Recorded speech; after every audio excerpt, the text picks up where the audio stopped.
It's really hard to find a job as a brand manager because so few companies like see the value in it. It's like you can have this beautiful brand, you can do all these things in Yep. marketing. If you don't have the cohesiveness or being just put together, the longevity of a brand is a little bit I hindered. think the only reason that coffee is not treated more like wine is because the value of coffee is really predicated on freshness, not on preservation and storage. What is the most valuable information that a CX team can give to a brand marketing team? Hey friends, welcome to Above the Fold podcast. I'm your host, Jess Servion. We're going to be talking about everything in your customer's journey. You're going to learn things about customer experience, brand experience, and marketing secrets that help you drive your brand success. So stay tuned, buckle up, and let's get into the episode. Welcome back to another episode of Above the Fold with me, Jess, your host. This week, I am in New York City, my second favorite place on this planet, apparently. And I'm with my new homegirl, Hey. Olivia Laskowski. Nailed it. Yes. Nailed it. She is brand manager at one of my favorite coffee brands, and y'all need to check this brand out, Cometeer. Cometeer. Olivia, or Liv. Yes. Oh my God. So Liv. professional. Olivia optional. All right. Crowd's going to know you as Liv. Perfect. Tell us about Cometeer. Yeah. So Cometeer, I feel like the words fresh and frozen don't really go together for a lot of people, as evidenced by our hate comments on Instagram, which is, really where I like to start with this. The reason for that is that we basically take the world's best coffee. We buy it from some of the best roasters, some of the best producers in the world. We brew it at 10 times the strength of a normal just cup of drip coffee. We extract it into these beautiful little aluminum recycled capsules, and then we immediately flash freeze it at negative 321 degrees to lock in all of those volatile compounds that basically equate to aroma and flavor. We seal it up, we put it on dry ice, and then we mail it to you so that all you have to do is melt to make. We always say we're making a new ritual in coffee called melting. Mm-hmm. And so you can basically take this capsule, pop it open, make a drip coffee, make an iced latte, espresso martini with no machine or special I equipment. got to do that next. You I got to do. do that next. Little Oh. coffee Negroni. You can go kind of crazy. The options are pretty bountiful. Nice. Yeah. I love Cometeer so much. Like, it is one of my favorite brands. I forget when I discovered it, but it was probably a few years ago. Not like a few, but yeah, whatever. But how I actually discovered it is because y'all did a partnership with my favorite roaster, Black and White Roasters. They're my favorite roaster too. I actually just went down to visit them last I week. knew that's where you went That's when you were where emailing. I was. I love Black and White Roasters. That's your favorite roaster's favorite roaster. Yeah. They have a mug that says that, and it's so true. It's so good. You guys, like, anybody listening, watching, like, this coffee is just, oh my God. I don't know like coffee speak, right? Yeah. But it's like the way they roast it. It like punches you in the face. It's- It's like over the top, super flavorful, really like fruity, crazy. Like you taste it and you're like, is this coffee? Is this juice? Like Yeah. what's going on here? Yeah, I love them. I'm obsessed with their coffee. It's actually my favorite coffee that we do at Cometeer too. But also the only roaster that I usually like spend my own money on as Yeah. well. So I'm with you on that. Dude, I used to, when I used to have to go to North Carolina a lot for Mr. Beast production, Feastable stuff, we'd always have to fly into Raleigh. Yep. And I would always make a point to going to Raleigh and like shout out to our old COO, Tom Melcher, my homie, also a coffee nerd. I would always be like, listen, we're stopping at Black and White Roaster. Exactly. And I would send him coffee. And like now we've become addicted to it. And now they have an airport location, didn't which know is that. the best thing ever. It's like right when you go through security. And after we wrapped up this like super long day of like filming and hanging out at Black and White, it was 8 p.m. and we went like straight to the Black and White counter and Yes. bought some Cometeer from the airport Black and White, which was really crazy. And we vlogged it and it was really silly. That is my favorite partnership that Cometeer has done. Then plenty of other partnerships too. And maybe we'll get into it, but I really want to honestly just kind of like talk with you, Liv, about, obviously we're nerds about coffee, but what I think is really interesting is that your position is brand manager. And I want to make this hot take. Okay. Very, I'm sat. very important role. I believe it's a very important role. And maybe because I'm a brand marketer, I'm like, Right. I really believe in brand experiences, Yeah. like cohesive voice, you know? But I notice that a lot of brands don't necessarily, they hire for this role too late. Yeah. What do you think? Yeah, I think that's so true. I think it's interesting because I think if you actually flip it and think about it from the candidate side, I feel like most people I know that are looking for roles in brand basically just sit to themselves and say like, can I say fuck? Yeah. Okay, fuck. It's really hard to find a job as a brand manager because so few companies like see the value in it. Yeah. Especially like as you get further and further into your career. I feel like a lot of organizations are really focused on growth marketing, which makes a lot of Yes. sense. So necessary as well. And so necessary to split that team out into, really specialized roles. But I feel like a lot of the times it's kind of like you get a growth marketing team that's super powerful and they're like cranking through their work. And then they realize at some point that there's like something that's jacking up their workflow. And what it is they don't have somebody to help them out with like the brand work that supports all of the performance. Mhm. And so I think they get into this cycle of like, really slow or like just not like the creative output that they're looking for. And then, you're like really deep in these like growth oriented processes and you don't have anybody that's holding up your brand. It's kind of like, you put on your entire outfit and you like don't do anything with your hair. Yeah. Yeah. Yeah. Oh my God. I love that analogy. I just made it up. I love that analogy. Just now. It is so absolutely true. It's like you can have this beautiful brand. You can do all these things in Yep. marketing. You can have your acquisition, your awareness, your retention, lifecycle, content, whatever. Amazing it is. product. Amazing It's product. just sitting there. Right. But it's like if you don't have the cohesiveness or being just put together, right? And like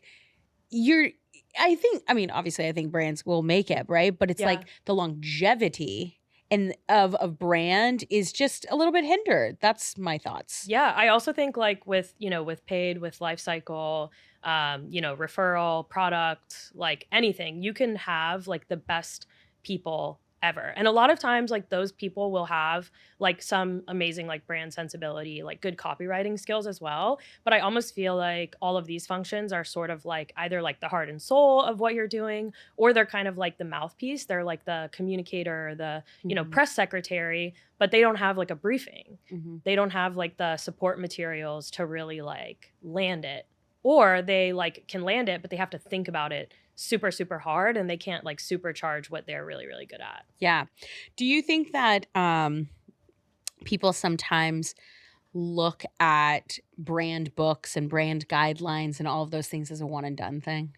Yes. I kind of set you up for that one. Yes. I'm not gonna lie. Yeah, I don't want to shade, don't check my LinkedIn profile for everywhere I've worked, but I think everywhere I've worked has had maybe like one iteration of a brand book. Yeah. And there's obviously tons of evolution that you do just through like, any updates you make to the brand, whether it's like changing packaging or just kind of like iterating to make your messaging land better, or you get to know your customer better. But that original document is always like in the depths of Dropbox, labeled like brand book, work in progress, 2016, Yeah. something like that. Like I very rarely like have seen anybody that has like a yearly updated brand book. And even with partners, if they send me their brand book, it's always labeled like work in progress 2018 updated brand book, which is so funny because it's like such an important document for so many people at any company. At any So, company, any position. I do not give a shit if you are supply chain ops manager, okay? The brand voice, the brand guidelines, the entirety of what your brand's messaging and positioning is supposed to be and who those customers are, right? And like what that brand book is so important to every role. Because 100%. how can you be at a company and slang the product in whatever role you're in? Yeah, you're slanging it loose. Slanging it loose, slanging that product loose, okay? And you need to slang it with a little bit more structure. Yeah, slang it slightly more tightly. I don't know what I'm saying. But yeah, I think you're so right. I think there's really like, actually, I mean, it'd be a thought exercise to try to come up with somebody at a company or in a role that wouldn't, use brand resources. Yeah. Like, I think that would be a tricky thought exercise. Like, I'd have to really work hard to come up with that one. Yeah. But I think what's interesting is that I do work with a lot of different brands, right? And like I actually work with a ton of different brands, but you're right. Like every time I ask for the brand book, it's like 2018. It's like hieroglyphics, like Yeah. dust it. Yeah. Like if we were still in like a filing cabinet era, I think you would need to like pull it out and like sweep it off, and there'd be like holes in it from termites. Like, Yeah. and only like one person has like looked at it and like their fingerprints are on it, and that person's probably me. Yeah. Or the founders, Yeah. right? Maybe. Yeah. Ancient maybe. fingerprints sometimes. I know. Not always, but I know.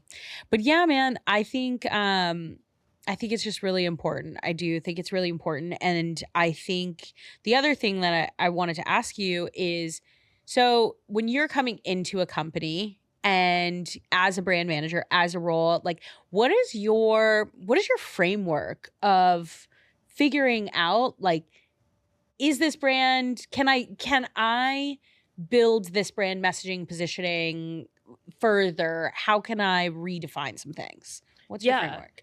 I feel like when it comes to thinking about if there's an opportunity, I feel like that question is kind of naturally answered by the time I land somewhere, because I feel like I really gravitate towards roles where there's still something to do. I don't know if it's necessarily by choice or by accident, but I've never landed somewhere that was like super fleshed out to the point where like you were pushing up against the ceiling of how much there is to evolve. I also think in the coffee industry, there's a lot of brands that are still really trying to figure it out. I think like the concept of really like branding in coffee is actually still like catching up to other beverages and other food products. Yeah. I think we're really seeing the emergence in like the last few years of superpower brands in coffee, like Onyx Coffee Labs, like Black and White, like Prodigal, who really have like a super strong brand message and like brand marketing operation. And so I feel like naturally, like I've ended up in places where there's still like a lot of room to grow on that front. Yeah. Yeah, for sure. I mean, if you don't have a good brand and you're in a market that's like really saturated. Super saturated. And going back to your point about even just like those coffee brands, right? Like coffee is so saturated, right? It's like you have RTD versions or you have beans or you have like pods. Convenience products, Nespresso, Keurig. Yeah. Like every coffee shop. Yeah. Yeah. So it's like, how do you... I mean, I would actually even just take it back to even Cometeer. Like, what do you think the biggest differentiator is of Cometeer? I know it because I'm a fan, right? Stan. I am, but I would love to just like break that down. Like, what is the differentiator of Cometeer in an overly saturated area? Yeah. So I actually have like a good answer for this, but I'm wondering if you'd allow me to back up and tell a story that was, one of the reasons why I really connected with Cometeer. So I feel like I was a little bit of like that old man on the lawn, like shaking my fist about coffee and how like interesting and valuable it is as an industry, and kind of like the soapbox I found myself on when it came to explaining, why I cared about coffee so much to people, or, why I think people should take it more seriously and not just say it's just coffee, is because I think the only reason that coffee is not treated more like wine, which has like so many people are so serious about it and it has such a reverence and people understand why it can be so expensive, is because the value of coffee is really predicated on freshness, not on preservation and storage. And so I feel like coffee can't necessarily accumulate the same like value because you're not really like storing it in a vault. Like it really needs to be fresh. And so I think that's like the really critical reason why like the wine industry and the coffee industry are so different, even though the process to make them is so similar up until a certain point. Anyway, I digress from my tangent. Love this story, yeah. But something that George Howell, godfather of specialty coffee, said about Cometeer, which I knew from pretty early on, I followed the company for a long time, is Cometeer will do for coffee what the bottle did for wine. And I heard that and I was like, that's what I've been saying. Like, that's what I've been saying is the issue the whole time. And so one thing that, I love about Cometeer, shout out to Matt and Doug, who figured out how to do it, is that we've essentially figured out how to kind of solve that problem and lock coffee into a state where it's still just as flavorful, just as fresh, just as amazing as something that you're going to get fresh brewed in a cafe. And so I think the two amazing things about that, one is that, you know, it really allows us to access and try different coffees that would otherwise be gone in the blink of an eye. But also it just makes coffee so much more accessible to people, you know, from a knowledge perspective, a skill perspective, in a way that, you know, no other coffee product has really unlocked. Because when you just buy a ready to drink beverage, you've kind of like skipped the whole participation in creating your coffee. And so I think it allows people to still participate in their morning and afternoon coffee, but it just opens up like so many possibilities, both from like a coffee perspective and a customer perspective. So that's my very long tangent. No, I love that. I love that. And it actually brought up even more like questions for me, because what's interesting about what you said was that, yes, it, you know, it brings it back to the enjoyment of it and like the understanding before you just dive right into it. But then let's say I'm a customer who doesn't know much about coffee. How do you educate that consumer that they need your coffee? Like, obviously, I'm not even talking about like the awareness and acquisition point. I'm talking about like just even the conversion through, doesn't have to be website, content, anything. I'm just like, what is that education level? Yeah, I feel like that has been such a big project and interest of mine since like becoming like an actual full-time coffee professional, whether it was Cometeer or otherwise. I think that it's really a challenge of meeting people where they're at. And I think with coffee in general, typically it's like really starts with like, why should you care? Like, why should you care about like the person who this comes from, or how they grew it, or how they processed it for you? Like, why should you care about like how you approach brewing it at home?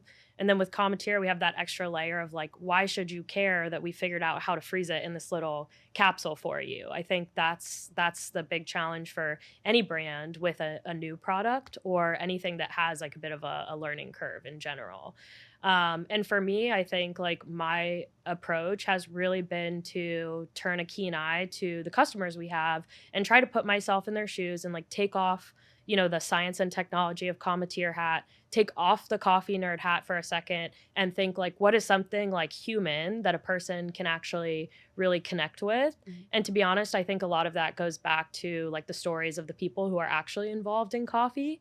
Or on the flip side, like the sensory experience, like, why is this so delicious? Because I think people get really excited about things that are delicious. And so if you can tell them a story about like, this is going to taste really good, and here's why, they might be like, oh, why? I'd like to know a little bit more about why it's so delicious. I feel like those are kind of like the two paths. I think people like to connect with other people and people like to eat stuff. Yeah, for sure.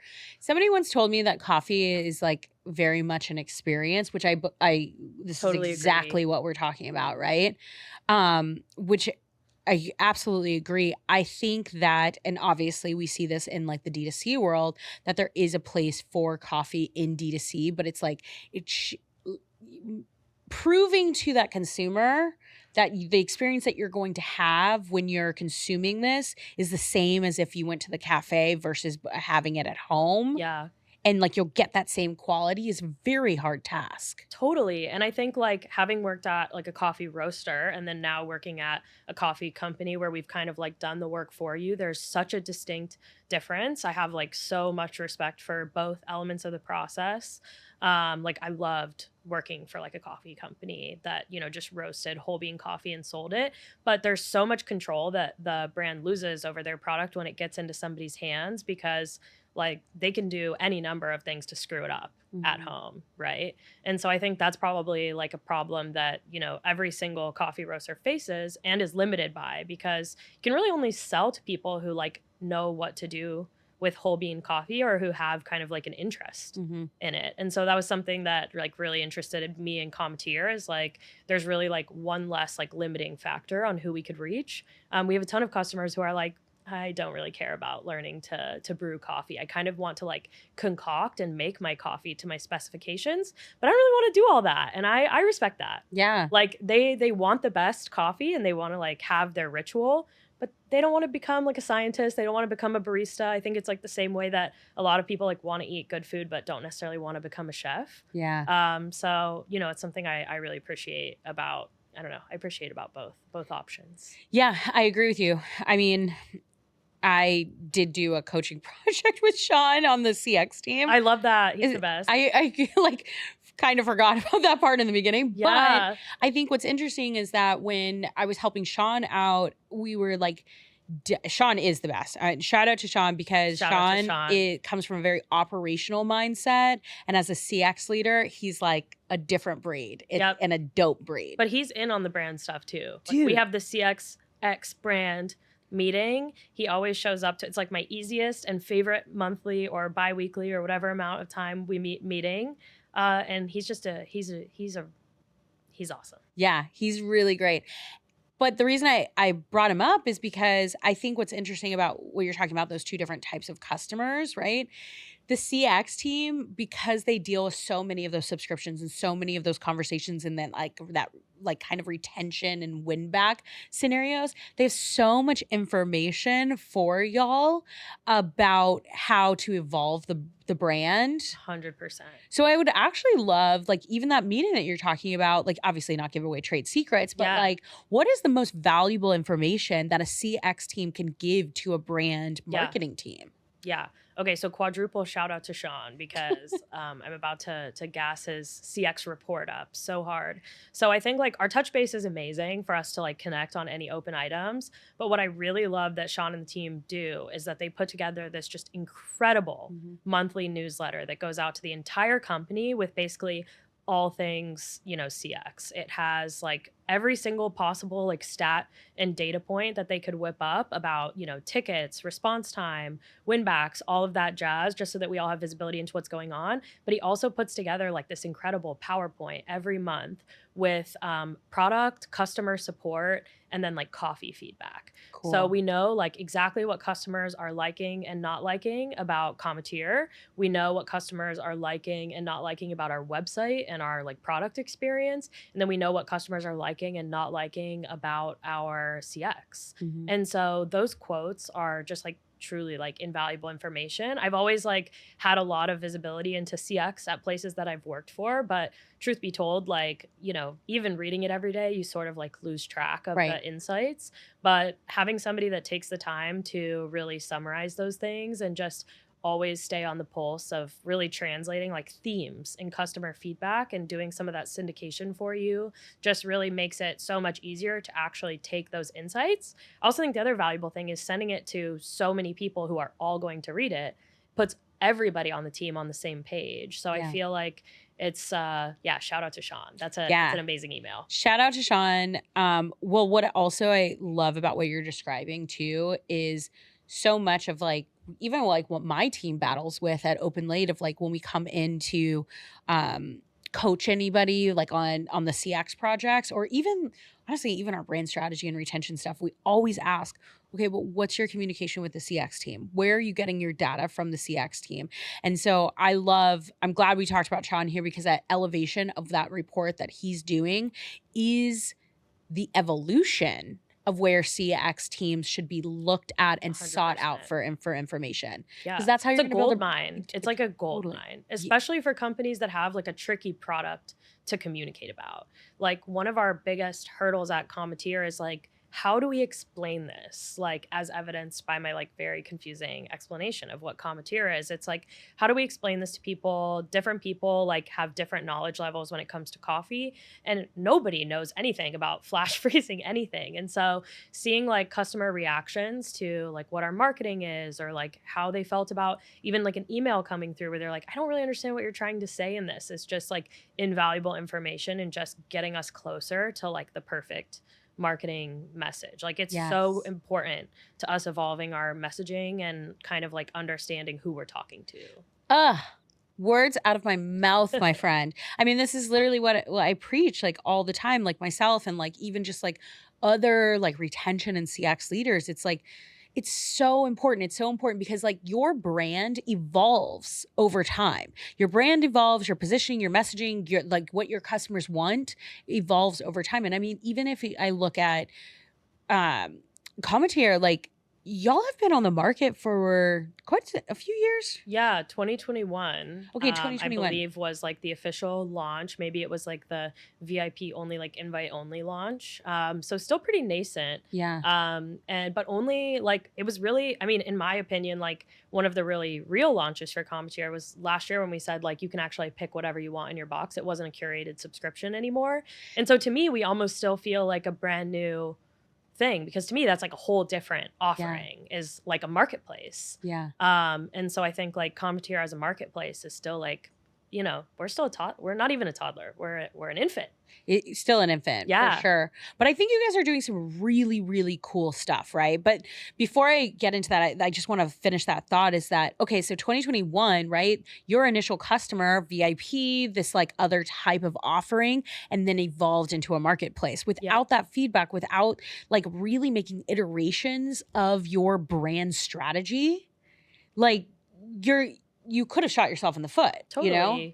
And I mean, I wasn't there at the time, but I'm fairly certain that I can intuit that like the, you know, marketplace where people can self-select their own coffees probably came from a lot of people sending emails like, hey, I'd really like it if I could just like pick the coffees I got in my box, or like, hey, I really liked this coffee I got this month. Like, how can I guarantee that I get that in my box? I feel like I probably know that for a fact, but even if I didn't, I think that's probably how it happened. Yeah, but the feedback, exactly, a feedback loop. Yeah, I love it. I think it's really cool. What I also was curious about when we were like talking about this is that actually not even Cometeer. I want to know your background. Okay. I know your background, but I want the audience to know your background, because you have such a deep love for coffee. You have it's not even before you start, like this is what's been really important. Even when you just like select people to come and build a brand with you and people who work with you, you need people who are passionate. You need people who are passionate, yes, about your mission and values, but also about the products you're slanging. So I want you to talk about your background a little. Yeah, absolutely. I'm so thankful that when my role opened at Cometeer, that somebody on the team said like, this has to be a person with a coffee background. Because I think that really like opened the gateway for me to come in and snipe. And really where that all started is I'm from Nashville and love it, hate it, know it or don't know it. It's a specialty coffee like hub in the US. And I really like fell in love with coffee thanks to a couple of coffee shops. Shout out to Bongo Java and Barista Parlor. They really like Bongo Java, amazing second wave coffee shop. Barista Parlor, like third wave, super cool, expensive. Like I was saving all my money to buy these $8 bourbon vanilla lattes at Barista Parlor. And in Nashville, the cool thing to do growing up was like hang out with your friends at coffee shops, like on the weekends, after school, whoever could drive would take you to a coffee shop. So I always had it in my mind, like I love coffee. Maybe there's like something here. Was a coffee hobbyist and enthusiast through all of my travels in college. Ended up actually going to school to study finance and economics. And the whole time I was like, I'm really into this, but everybody kept being like, you're so creative. It just seems like you would be in marketing. And I sort of rebelled against that. And I was like, no, I'm doing finance. Like I love numbers. I don't know what that was about. I did love it. I somehow was just like, I was so stuck on it, even though everyone was like, it just seems like you're going to end up doing marketing. I was like, I don't know, maybe I had a point to prove or something. I was like, no, you can't tell me what I'm going to do. Yeah. Ended up working in investment management, which I loved, but that took me to Australia, famously like the best coffee in the world. And so I'd be doing my investment management job. And then on the side, I'd be like at coffee shops, like meeting cafe owners and like taking pictures of coffee. I did some projects like photographing coffee for cafes. And I was like, wow, I really love this. But even still at that point, it wasn't like, we're going to do this full time. It was just like, this is the best thing ever. Maybe it didn't occur to me that you could just like do the thing you really love to do that much. So I came back, worked at a startup here in New York. And then after a couple of years, amazing years there, I had ended up transitioning into a marketing role. I started in sales, which we all discovered really quickly I was not very good at. Fucking terrible at and sales. You know why? Because I hated bothering people. Yeah. I was like, I just feel like I'm bothering everyone. But they like saw something in me, like the creativity. They saw I had that like content kind of like marketing, like project management mind. And they like gave me a stab at a project manager role on the marketing team. did that for a while. And then this job came up at Partners Coffee. And I was like, I have to work in coffee. I need this job. It was like very similar to what I had ended up doing. And I got the role and I told my team and they all went, oh, we'd really love to keep you, but like, that makes so much sense. Like, we can't even ask you to stay. You need to go do this coffee job. Oh, that's and awesome. we all went out and got coffees to celebrate. They sent me on my merry way. And then I worked there for 3 years before I came over to Cometeer. So that's kind of my journey. But yeah, it was just in the background until it was in the foreground. I love that you're doing something that you love. Like you're Me too. taking yes, your schooling, your background and like the skills, right? But you're really working in something that you love so much. And I think I started this by saying like it's important to have people with you that brand building that like are passionate about it. But I even see, sorry, Cometeer, I see you one day maybe you owning your own coffee thing. So that's funny you say that.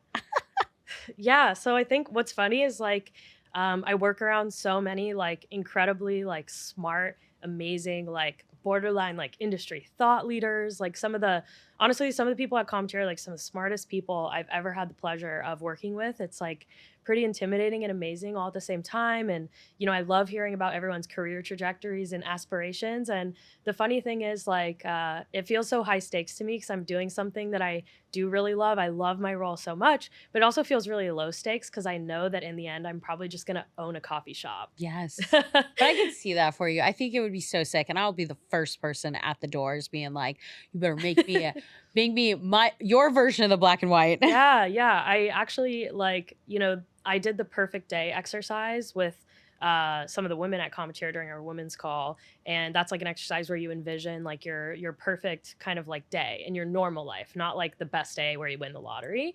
And I was kind of walking everyone through this day where I like open my coffee shop and take a walk on the beach. And they were like, wow, you've like really like got this day hammered out. I was like, oh, I did a test run of it. I like know the timing of like getting everywhere. Like I have this like really strong vision in my mind about it. So I'm super excited to see what it turns out as someday. But I also kind of have in the back of my mind, like maybe in the back, there's like a room where I help coffee companies with their branding. Okay, dude, I think that could be really sick too. I actually have a good friend. Shout out to my friend Drew. He has a coffee. It's called Little Buffalo Roasters. Cool. Great name. It's based off of Little Buffalo National Park. Oh, cool. In Pennsylvania, or Harrisburg, somewhere there. I should know this. I lived with him in San Francisco, so like I should know these things, you know. But he's the reason I got into coffee for myself. That was my journey, right? Nice. And it's so interesting because he's jumping, like he's jamming, he's doing his stuff. Like he's got like an ongoing like subscription program that sends you a bag a month. Like it's really like passion project stuff, right? But I remember his first iteration of branding. And then the things that you just like learn, like, and I mean, this is super small business stuff, right? But like, and the things that you learn, and I think now like he's got his like footing, right? But I think that would be really sick for you to start some sort of like consulting or brand consulting specifically for coffee, because you nailing the differentiators, and every coffee brand can be different. Totally. Every single one. What's the Poor Boy Coffee in San Francisco? He's so cool. I know. If somebody knows him, please put us in touch. Dude, I'm actually going home to San Francisco like next weekend. Oh. So I'm gonna just go. That's awesome. I mean, like, meet my friend Liv. Please tell him he has fans. We're actually, I think like the Cometeer Instagram, I'm like liking every single one of his Instagram reels from behind the scenes. Dude, that's awesome. But, you know, my reason of bringing him up, right, is because very small business owner. Yeah. His path was more content marketing. Totally. That was his differentiator. He like nailed the brand. Nailed it, right?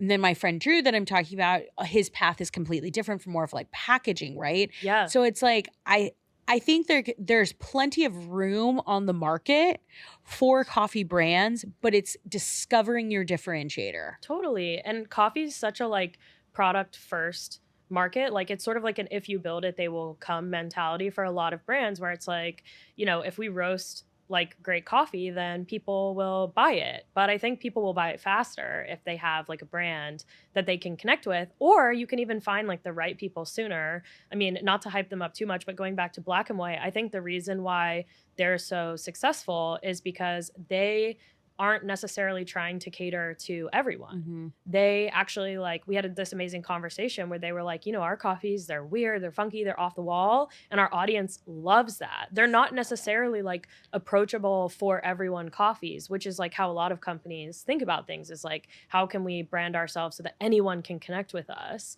And I think that's one approach, but I love the idea of like, you know, like, here's who we are, like super loud and proud about it. And then like the right people will come to you faster. And like, you know, I can't speak to like their numbers, but I would be willing to guess they're one of the most like successful D2C e-commerce coffee brands right now. And they're not even necessarily taking the overly like D2C brand approach. Yeah. And so I think that's super cool to see. And there's all these consultancies on like coffee operations, cafe operations, like barista training. And I think there's like a few people who are starting to dabble in like the coffee marketing consultancy funnel. Yeah. But I feel like there's still some open space for there to be like a brand house that, you know, just tackles all things like coffee.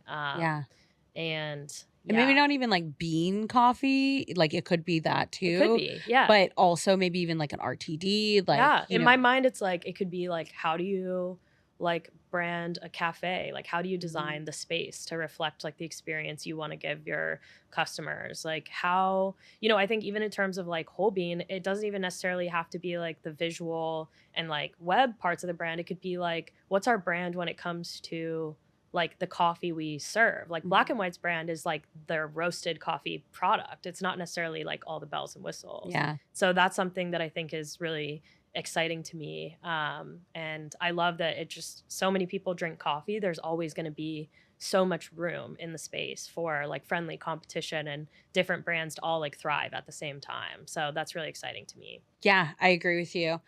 I actually want to go back to the like experience pieces of it, but I want to talk about like specifically experiential marketing of Cometeer, because I recently saw, and this is quite some time ago now, that there was like a kiosk set up in a mall in New Jersey. Field marketing. Yes. Yeah. Tell me about that. Yeah. So one of the things that we've, you know, very correctly identified with Cometeer is that it can be really challenging to understand. And it's definitely one of those products in the marketplace that requires that like aha moment where, you know, the magic of Cometeer is really making it in front of somebody for the first time and watching their eyes light up. Like I made it in front of my parents over Christmas and they were like, you know, they've known I've been working there for a while. And that was still the moment where I really saw it click for them, despite the fact that my dad's probably read every single page of the website.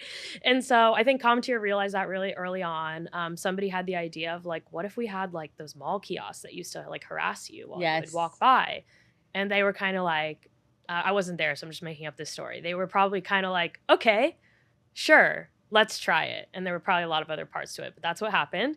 And what we discovered is that, you know, really like allowing people like a low stakes opportunity. We'll give them a free coffee, whatever they want. We cater it to their preferences in front of them. And then while we're making this coffee, we kind of pitch them on what Cometeer is.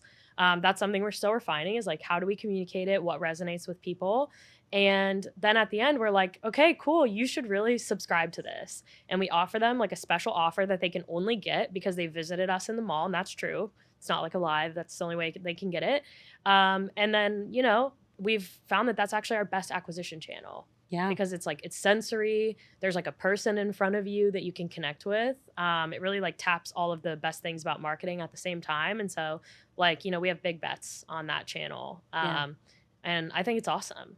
Yeah, I kind of imagine it as like the Brookstone for coffee. Do you remember Brookstone? Does that still exist? No, I remember. I think it's still there. I'm pretty sure I've spent like at least $27 on an airport pillow there in a panic at some point. Yeah, but they used to be not in airports. They used to be in malls. Yeah. Right? Yeah. And with all the different things you could try, the foot massagers that other people had been on. Yeah, but it's like such an experience thing. That's like to get people over the hump of buying that product, trying it out in like in a arena where there's shopping, Yeah. right? Where it's like you go and like you're looking at like the t-shirt you want to try on or whatever, but instead you're looking at the massager. Yep. It's that same kind of concept. It's like you need to display what the experience is of 100%. Cometeer to get people over the edge, like and still %1,000,000%. like do the D2C way too. Yeah, you're also like, side note for other brands taking note is like you're also meeting people where they're at while they're in shopping mode. Yeah. Like somebody who's in a mall is there to buy stuff at the mall. And so it's not just about like meeting somebody with where they're at in terms of like the message or connecting with them on the product. You're actually meeting them in like the mode. Like you're not trying to like distract them from doing work or like from entertaining themselves on Instagram. Like, oh, I'm watching this fun reel and now I'm getting an ad. They're at the mall to spend money and you're like, hey, I have something you could buy if you want. Yeah. So I think that's like part of the recipe for success too. And I think I've been thinking a lot about like other ways to like meet people when they're kind of in like searching and consumption mode. Yes, searching and consumption mode. Yeah, like purchase. Like it's like when you're in bed and you're like, I just want to buy something. Yes. And like it gets Your all Depop of us. shoes. Depop shoes. Yeah, myself after 2 glasses of wine, like I need some Depop shoes. I have to buy some shoes. Yeah. Yeah, it happens. Or like, when you're in retail therapy mode. So I think that's another like interesting idea if anyone, has a solution to that. I think that's a good way of thinking about it too. Yeah, I love that. Well, I think that we have to think about the customer's journey so much more deeply now because we're like, forget even coffee, just anything, right? Yeah. Like our conversation right now in this moment, our phones are going to be listening to us and all of a sudden, I don't know, Depop is going to have ads. I'm going to have Depop ads. I'm going to have more Cometeer ads than ever. Yeah. I'm going to have an ad to like go visit a mall. Yeah, Brookstone. Oh yeah, Brookstone is so back in my advertising after this. Yes. A massage chair also. Yeah. And an old man's feet because we said that. Yeah.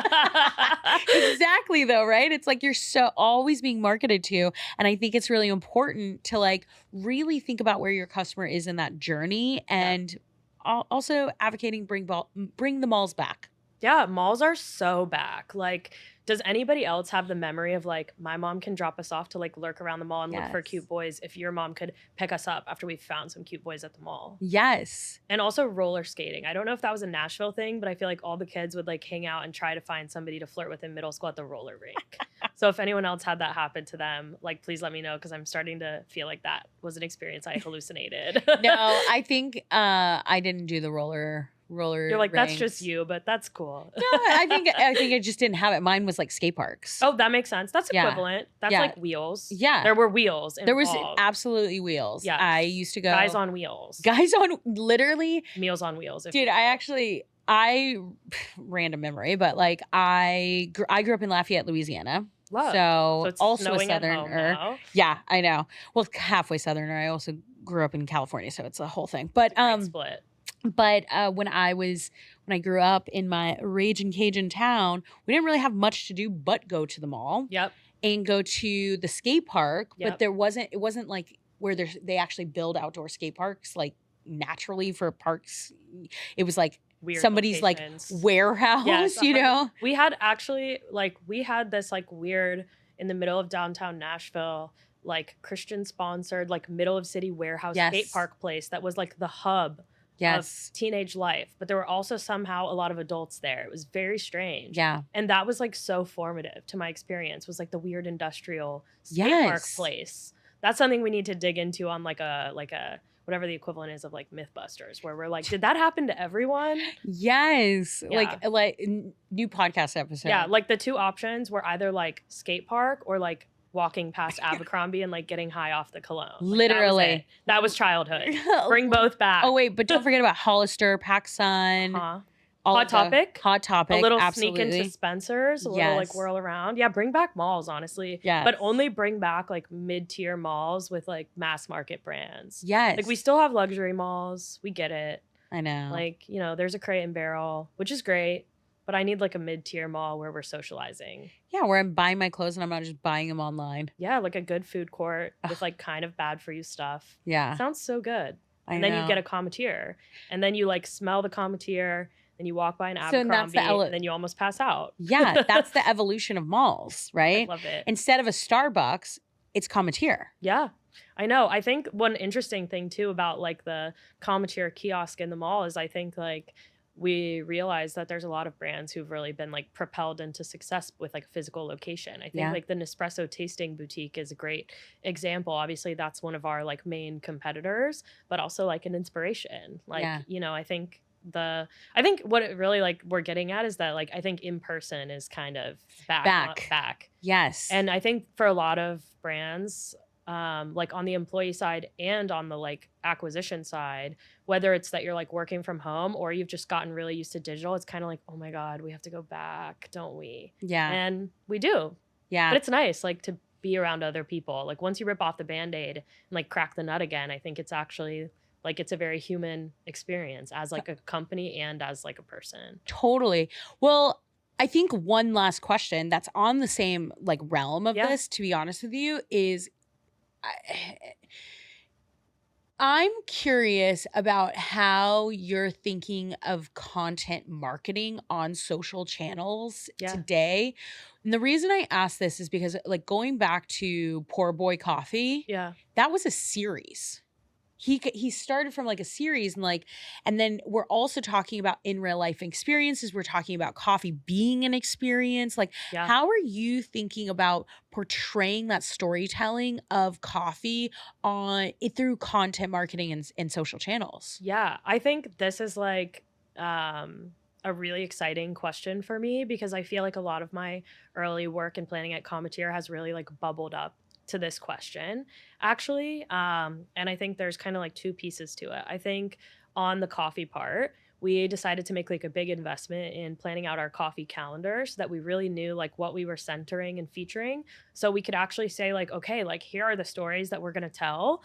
And then the result of that is really like going across all of our channels, whether it's organic, life cycle, like physical inserts in our packages, activations, whatever, and finding like methods to actually like tell those stories, which is something that you really can't do if you don't have your calendar planned out. It's like too much of a scramble. So that was part one that I think was really important. And part two, I suppose by the time this will be out, it won't be a secret anymore, is I've, kind of planted a stake in the ground and made a choice to kind of do a bit of a Cometeer organic social overhaul, which I'm really, really excited about. Shout out to Julia and Brittany, Social Club Studio, who are helping me out with that.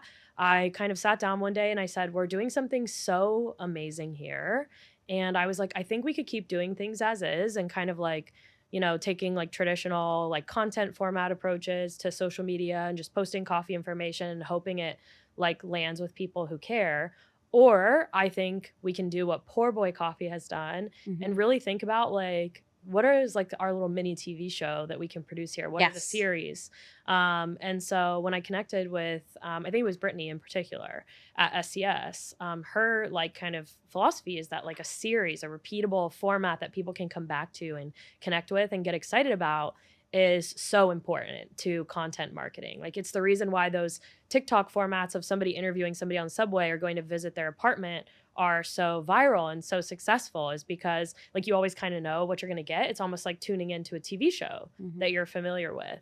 And so I think like finding a way to create like a series that people can connect with, and then creating different ones. Like maybe one is more entertaining, one is for the nerds who like want to learn something, maybe some are for people who are like new to something and they really need that like first like 101 course. I think that's going to be like a huge part of what you see from us this year. Hopefully, if I can pull it off. I do feel like I'm kind of producing like a mini TV show right now to get it up and running. But I'm really, really excited to see the result. And I think it's gonna, like for me, it's all about like how can we bring the brand, the coffee, the Cometeer of it all to life. I love it.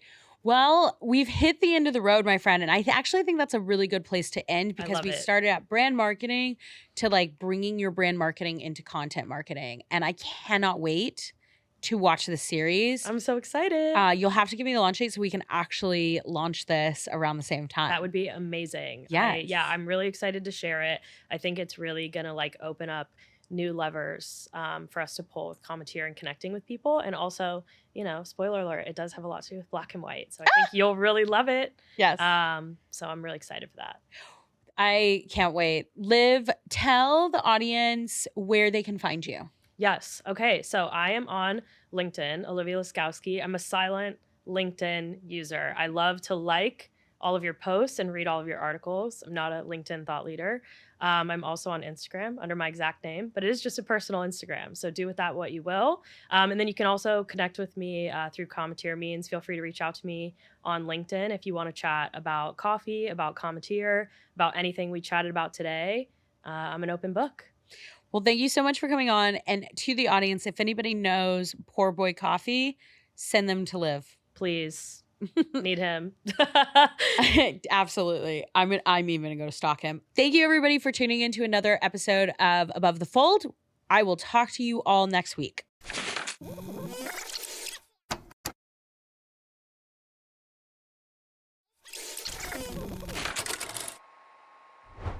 Dang, we've made it to the end of the podcast and you're still here. So thank you so much for listening to Above the Fold podcast. For the best of this episode and every episode, be sure to follow us on Instagram and my YouTube channel. And for deeper dives on the secrets to brand success, don't forget to subscribe to my weekly newsletter, Sunday Postcards. All right, my dudes and gals, see you next week.